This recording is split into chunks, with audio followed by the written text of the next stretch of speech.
Your body is about to challenge one of the biggest assumptions in fitness. No breakfast, no pre-workout, no energy bar. Just you, an empty stomach, and a system most people never realize they're barely using. And what happens next might completely change how you think about energy, fat loss, and performance. Because the biggest energy reserve in your body isn't the breakfast you ate this morning. It's the one you've been carrying around with you the entire time. Because for years, we've been told the same thing. Fuel up before training, eat to perform, refuel to recover. The entire fitness industry is built around a simple idea. More fuel equals more output. And on the surface, that makes perfect sense. But what if that's only part of the story? What if your body performs differently when fuel isn't constantly coming in? And that's where things get interesting. Because your body isn't running on a single energy system. Think of it like a vehicle with two fuel tanks. Tank number 1 is glycogen. This is the fast access fuel stored in your muscles and liver. It's quick, it's powerful, and it's easy for your body to use. But it's also limited.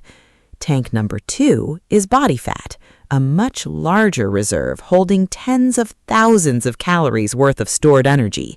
For most people, it's by far the biggest energy reserve they have. Yet many people spend most of their lives relying heavily on the first tank, not because they have to, but because their body rarely gets a reason to switch. And the signal controlling that switch is something you've heard of before: insulin. Every time you eat, insulin rises, and your body receives a very clear message: use the fuel that just arrived. So instead of reaching deeper into stored energy, your body naturally prioritizes what's easiest to access: the fresh fuel, the convenient fuel, the fuel sitting right in front of it. But remove that meal before training, and something changes.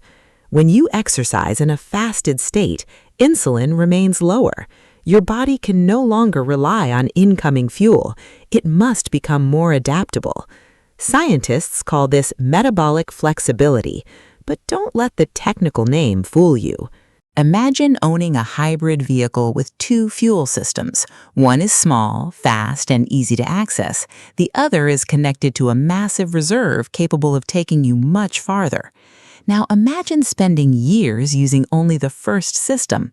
Eventually, the second one becomes something you rarely rely on. That's how many people approach energy.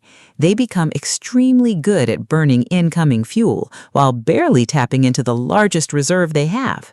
Metabolic flexibility is your body's ability to switch between those systems when conditions change, and the more flexible that switch becomes, the less dependent your body is on constant refueling, because your body was designed to adapt, not just consume. And this is where the science becomes surprisingly counterintuitive. The biggest benefit of fasted training isn't necessarily what happens during the workout, it's what your body learns afterward. Because every workout is really a question your body must answer. Think of exercise as sending a text message to your biology. Recovery is when your body finally opens that message and decides what to do next.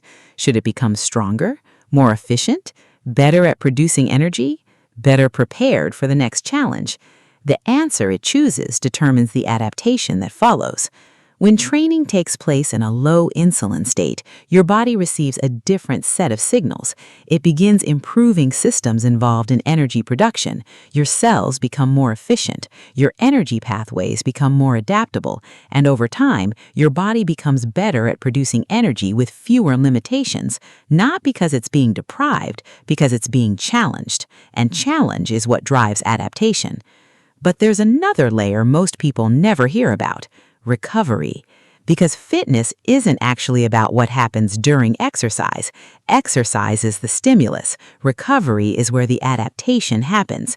And during periods of fasting and exercise, your body activates a variety of repair and maintenance processes designed to help it adapt to stress. Some research suggests fasted exercise may enhance certain cellular signaling pathways involved in mitochondrial function. Inside nearly every cell in your body are tiny energy factories working around the clock. Their job is simple: take fuel and turn it into usable energy. The more efficient those factories become, the more work your body can perform from the same amount of fuel. Think of it like upgrading the engine instead of constantly filling the gas tank. And that's one reason researchers are interested in how fasted exercise may influence cellular energy systems. And here's the irony. Many people worry they'll run out of energy after missing a single meal. Meanwhile, they're carrying around the largest fuel reserve they've ever had. It's like sitting on top of a massive battery pack while searching for a charger.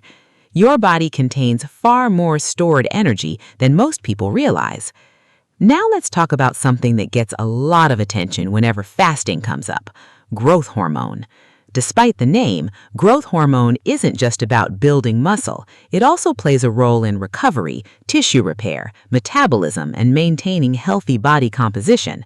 Studies have consistently shown that fasting and exercise can increase growth hormone levels. That's not magic. It's part of your body's natural response to periods of low energy availability. In simple terms, your body begins prioritizing maintenance and preservation. It's preparing itself to perform despite limited incoming fuel. And that's exactly what humans evolved to do. After all, our ancestors didn't eat every few hours. There were long periods between meals, yet they still had to move, still had to work, still had to hunt. From an evolutionary perspective, becoming weaker when food wasn't available would have been a terrible survival strategy. Instead, the body developed ways to remain functional, focused, and adaptable during periods without food. That's why many people report feeling surprisingly alert during fasting. It may feel counterintuitive, but your body doesn't automatically view a short period without food as an emergency. It views it as a challenge it was designed to solve, not by shutting down, but by adapting. Now, does this mean everyone should immediately start training fasted? Not necessarily. Context matters, goals matter, and individual response matters. For lower intensity activities like walking, cycling, or steady cardio, many people tolerate fasted training very well.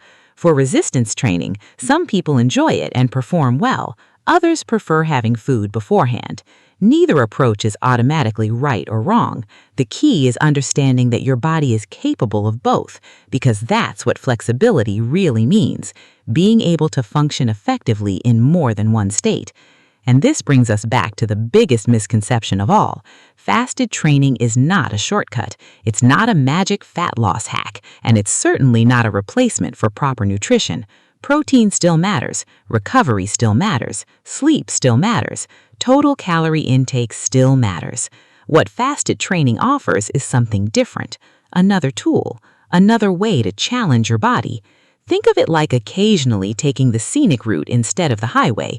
You still reach the destination, but you force your body to learn roads it rarely uses. Another opportunity to develop metabolic flexibility, because your body is far more adaptable than most people realize. Most people only experience the constantly fueled version of themselves, the version that's always got food available, the version that's rarely asked to switch gears. But there's another side to human performance, a quieter side, a more adaptable side, one that learns how to access stored energy when needed, one that becomes comfortable operating under different conditions. And perhaps that's the real lesson here. Not that fasted training is superior, but that your body is capable of more than you've been led to believe. Because maybe the real limitation was never energy. Maybe it was the assumption that energy could only come from one place. If you enjoyed this video, make sure to subscribe for more evidence-based health insights, surprising science, and common fitness myths explained. Thanks for watching, and I'll see you in the next video.